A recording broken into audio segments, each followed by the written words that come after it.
Ayan, nandito na tayo sa Fortune King. Inihintay na natin si Nanay Rosario. Bagyo ngayon, kaya yan. Inano na natin na may bigay sa kanila yung pinabibigay ni Sir Roel para ma-okay na lahat yung mga beneficiary na lumapit kay Sir Roel. At yan, kita nyo, maulan, maulan, maulan, maulan, maulan. Bagyo kasi. Bagyo kasi kaya masama yung panahon ngayon dito. Okay, hintayin na lang natin si Nanay Rosario de Fiesta. Ay, nakita ko na si Nanay. Yun siya, nakadilaw. Ito na yun. Patawid na. Ito na, si Nanay. Yung nakadilaw na yan. Nay! Ayan, nakita na tayo ni Nanay. Halika, Nanay. Pasok na tayo. Bilis nyo, Nay. So yan, pasok na tayo. Ayan na si Nanay. Samahan na natin para magkaroon na si Nanay reading glass na akma para sa mata niya. Yan, dito na tayo.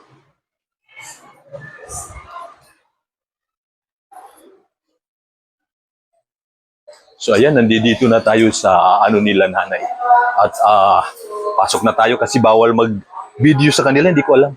Basta mamaya, try natin mag-video dito sa kanila, paalam tayo. Nandito na tayo at yun si Nanay nandoon na para dito magpasukat na para sa kanyang reading glass. At yun, ina-assist na ni ate. So, bawal lang tayo mag-video. Hindi natin sila mapakita. Kaya dito lang tayo. Sa kanto na to.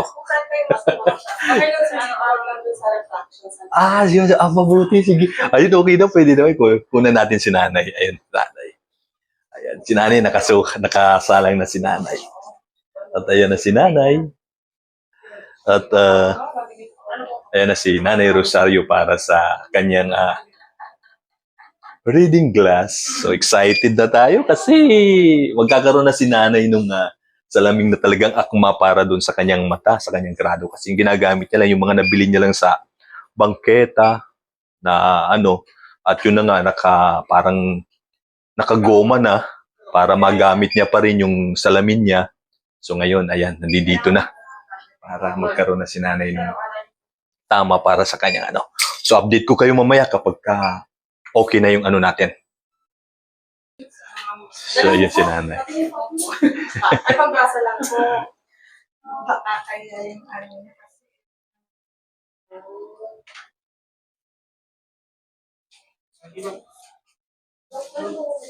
Ayun na yung kanyang sinanay. Okay na siya at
So ayan, lubat na tayo. Sinusubukan na ni nanay kung alin yung akma talaga, sinukatan na siya.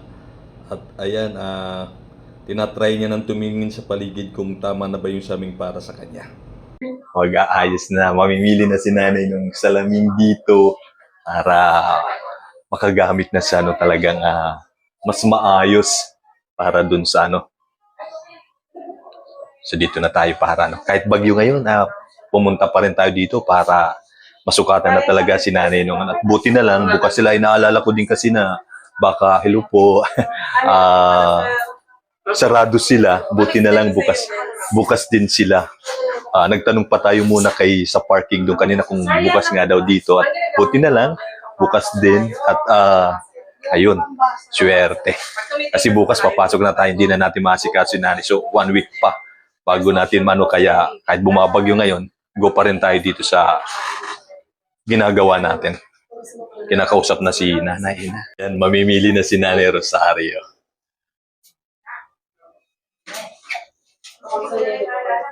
Yung maganda sa frames ninyo, Nay. Kung Ano? Yes, tulungan mo.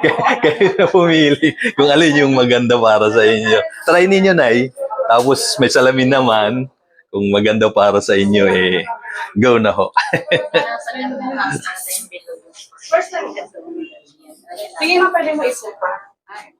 May option po kayo sa loob ng klase. Tingnan nyo mabuti, Nay, muna. Sukat nyo. Feel at home pala. Comfortable na tayo sa ano. Mm. O gusto mo pili ka ng ibang tulong. Yan na.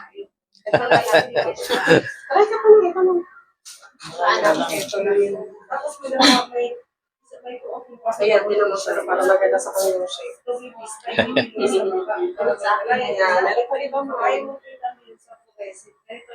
Dapat yung gusto mo po ng design. Ano may advice nyo kay ate para sa design ng frame? Pero kung saan ka pa rin comfortable. Kung gusto mo talaga medyo mapink. Parang kaya lang. Pink talaga ang gusto niya. Kasi parang nagpapabata.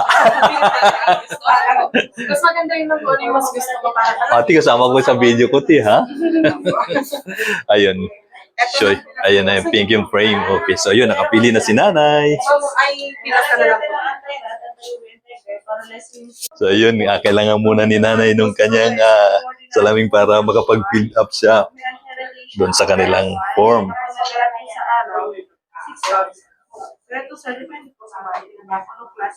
Okay na si nanay. Waiting na kami para kay doktora para may bigay na yung tamang para sa kanya, sa salamin, sa reading niya. Update ko kayo mamaya.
So ayan, lubat na tayo. Sinusubukan na ni nanay kung alin yung akma talaga, sinukatan na siya.